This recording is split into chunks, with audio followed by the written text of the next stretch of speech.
Не давам оставка за Мицкоски да стане премиер. Барањето одговорност за 14 жртви кои живи изгореа било банално. Големата трагедија во модуларната болница во Тетово не беше доволна никој од првиот ешалон на тогашната власт да поднесе оставка. На функциите си остана и поранешниот премиер Зоран Заев, како и неговиот близок пријател, тогашен министер за здравство Венко Филипче.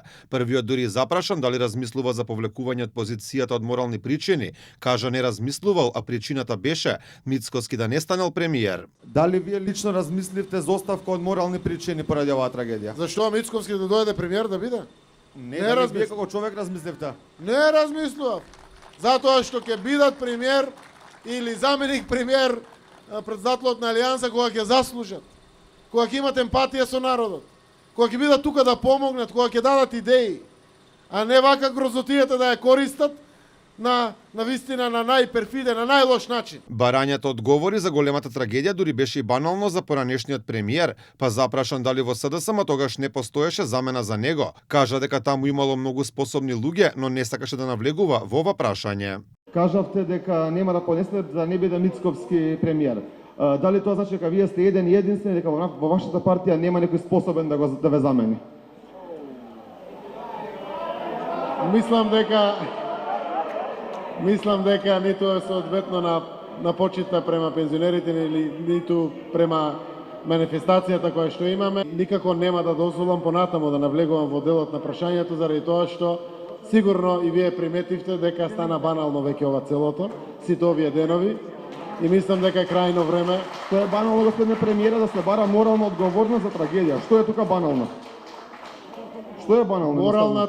Моралната одговорност, потсечувам господине новинар, е испорачана. Тогашниот министер за здравство Венко Филипче првично не сакаше ниту да слушне за морална одговорност и покрај жестоките реакции во јавност и барањата за оставка, тој првично кажа дека за такво нешто ќе размислувал по крајот на истрагата. Министре, дали чувствувате морална одговорност за трагедијата која се случи вчера?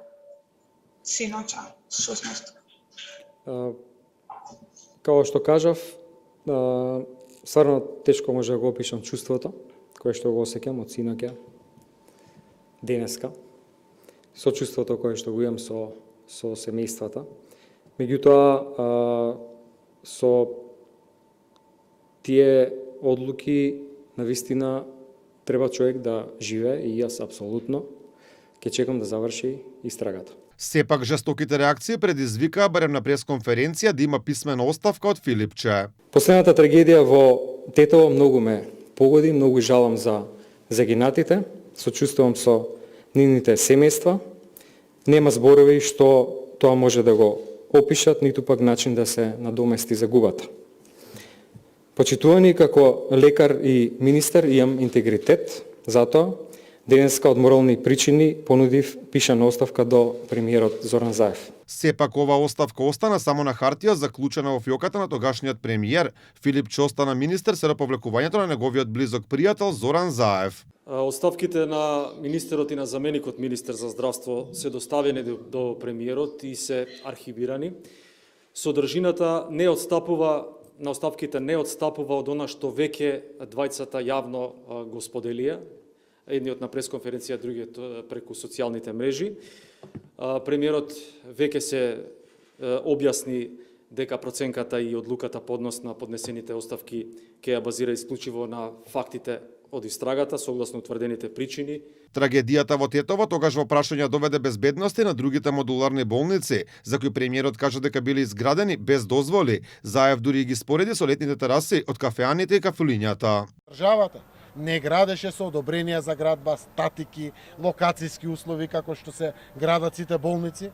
Овде имаме времени модуларни контењери и за нив имате премопредавање, немате употребна дозвола. Кога давате времен објект, поставување на маси пред кафичот или ресторантот, немате одобрение за градба, имате решение за поставување. Целта е, целта никој не сака тоа да го направи. Случајот за модуларната болница заврши со пресуди за двајцата директори на Тетовската клиника, Флорин Бесими и Артане Теми. Првостепено беа осудени на година и половина затвор, казна која што апелација дуплираше на крајот на 2025 година, па двајцата добија по 3 години.